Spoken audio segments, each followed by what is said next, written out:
Pero uy saktong 5,000 pesos pwede idagdag. Ito parang hindi na siya Hungary. Oh. Dagdag to sa pamamalengke, di ba? Marami na tayong mabibiling isda dyan, lalo na kung sa Taytay tayo pupunta. Aba, malaki na yan. Balita ko nga, Lin, ang bagsakan ng isda doon, pinagkakaguluhan, pinipilahan.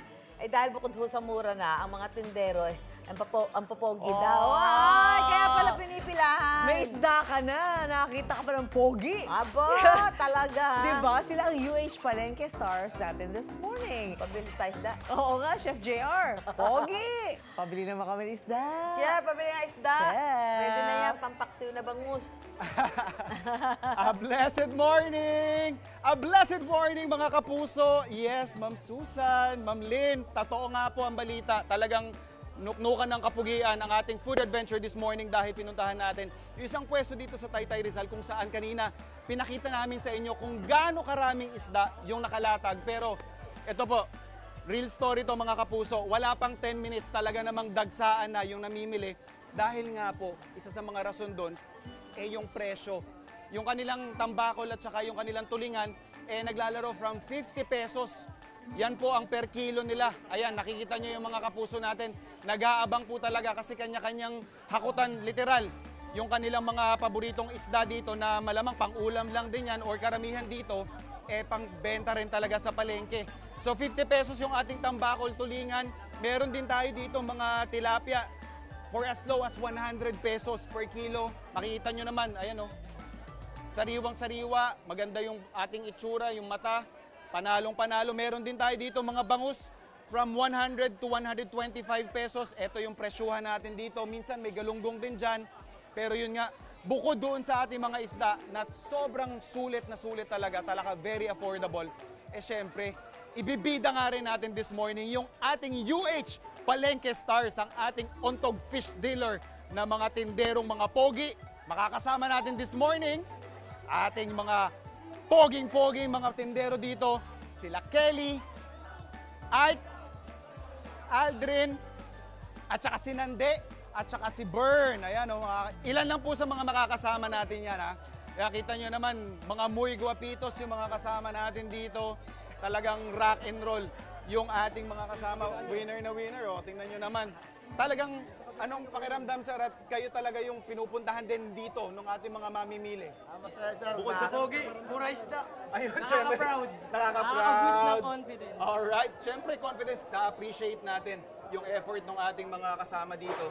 At talagang kinlaim lang din nila na pogi. Syempre, kasama nila, chef na pogi din, di ba? O, di ba? Para po kaming lalaban ng basketball, hindi po bakbakan ng mga mamimili yung ating aabangan this morning. At yan makikita natin mga kapuso. Iba-ibang klase ng isda, no, sir? Yes, sir. Ano bang Juan? Anong dahilan bakit kayo nakakapagbenta ng as low as 50 pesos per kilo? Rektahan po kasi mismo sa main Infanta, Quezon. Mga kapuso, yun po yung isa sa kanilang sikreto. Very open sila dyan. Directly sourced from Infanta, Quezon. Sariling biyahe po. At saka yun, sariling biyahe, yung kanilang mga truck mismo, yung talaga nag-aangkat from Infanta, Quezon, binabagsak dito, no? Rekta po sa fish pan. Mismo.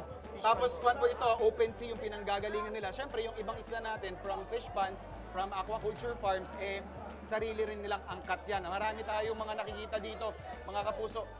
Tapos, gaano po ba karaming isda yung naibebenta natin kada araw? Usually kada ano po, maabot ng mga 80 cooler. Tatlong truck? Tatlong truck po. 40 kilos per cooler. Oo.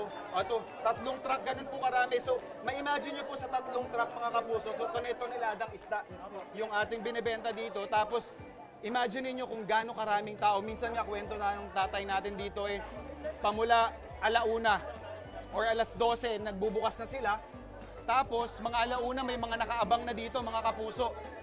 Tapos, dahil may maganda pa ditong tip, habang paumaga na, bumababa din yung presyo ng kanilang isda. Kaya marami talaga nakatambay dyan sa gilid na nag-aabang na ibaba nila yung kanilang presyo. So yung 50 natin mamaya, or minsan, mas bumababa pa yung presyo, di ba? Winner na winner. Tapos ayan, ang dami na nag-aabang sa likod, grabe. Sobrang dami na, ayan na, bakbakan. Hindi po tatagal, literal ng 10 minutes yung kanilang paninda dahil talaga marami na yung nakaabang. Marami na yung nakaabang sa kanila, ayan, at kanya-kanya ng pakyawan po yan, mga kapuso. Ayan, no? So, from 12 a.m. 8. Pero, ang totoo niyan, hindi minsan inaabot ng alas 8. Pero, busy-busy, alam ko po, baka magaling sa atin yung mga mamimili. Mga sir, kayo na muna bahala dyan. Ako na muna dito sa ating pwesto. Magluluto tayo ng kinunot na tambakol. So, yung tambakol natin, pag sinabi po natin kinunot, basically, naluto na po yan. So, naluto lang natin siya sa fish broth na may mga aromatics, may luya at bawang tayo dyan. So, palalamigin lang yan, tapos hihimayin hanggang makuha natin yung ganyang itsura. And then, pwede nyong gawin to in advance, yung mga leftover ninyong isda. Pag gagawa na kayo ng pinakakinunot mismo, ito yung ating pan with oil na mainit na. Lagay lang natin yung ating aromatics dyan na luya, sibuyas, at saka syempre yung bawang natin, ihahabol natin yan mamaya. Grabe, nakaka-excite yung energy dito mga kapuso. Damang-dama namin yung excitement din ng mga mamimili. Tsaka kailangan galingan natin yung ating putahe dahil I'm sure gutom na itong mga kasama natin dito. So after natin maigisa yan, lagay na natin yung ating hinimay na isda. Tapos, lagay na rin tayo ng kaunting malunggay. And then medyo i-deglaze lang natin to ng vinegar. Okay. So dahil kanina may tulingan din tayo, pwede nyo rin pong gamitin yun. Kadalasan kwento sa atin ng mga kasama natin dito, yung tulingan daw po kasi tsaka tambakol natin, magkasama ring nahuhuli. So once na lumabas na yung asim ng ating suka, pwede na tayong maglagay ng ating coconut cream. Yan ha. So ganyan lang kasimple yan, and then we'll just season it with some salt. At syempre, paminta.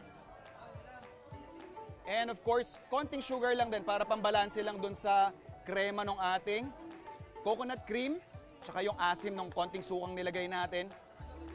At syempre, dahil maaangas yung ating nagpopogi ang mga kasama dito, lagyan natin ng konting sili yan.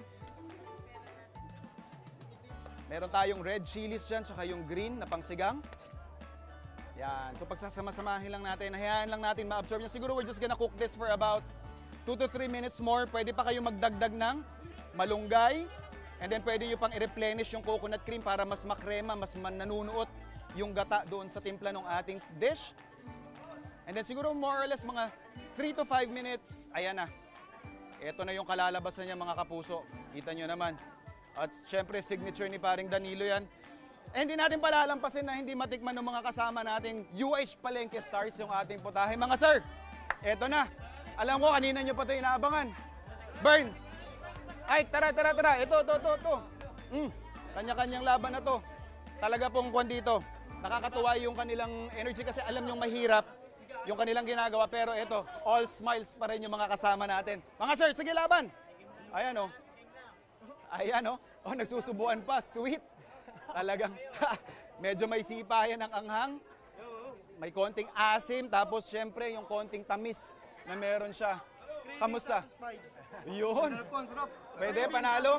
Panalo. Approve, mga kapuso. Ito. Pulutan, almusal, lahat. Laban na, mga kapuso. Solid na food adventure. Papaiwan na sa kanila na to. Kaya dapat lagi nakatutok sa inyong pambansang morning show. Kung saan laging una ka, unang hirit!